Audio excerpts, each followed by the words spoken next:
Hello viewers, সবাই কেমন আছেন? আশা করি সবাই অনেক অনেক ভালো আছেন। আপনারা দেখতে পাচ্ছেন যে উড়াধুরা ফাইট চলছে। আসলে এখানে খেলা হচ্ছে দুটি স্কোয়াডের মাঝে।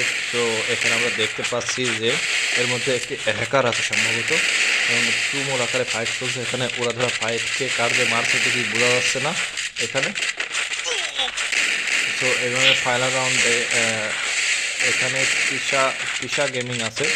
সো এখানে আমরা দেখতে পাচ্ছি যে একটা গ্রুপ 4 রাউন্ড আর একটা গ্রুপ 5 রাউন্ড অলরেডি জিতে গেছে। সো দেখা যাক ফাইনাল রাউন্ডে কি হয়। আমরা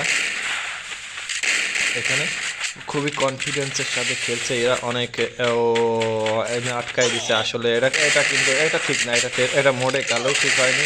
আটকা দিয়ে এইভাবে দুর্নীতি হলো, একদম 100% দুর্নীতি এটা।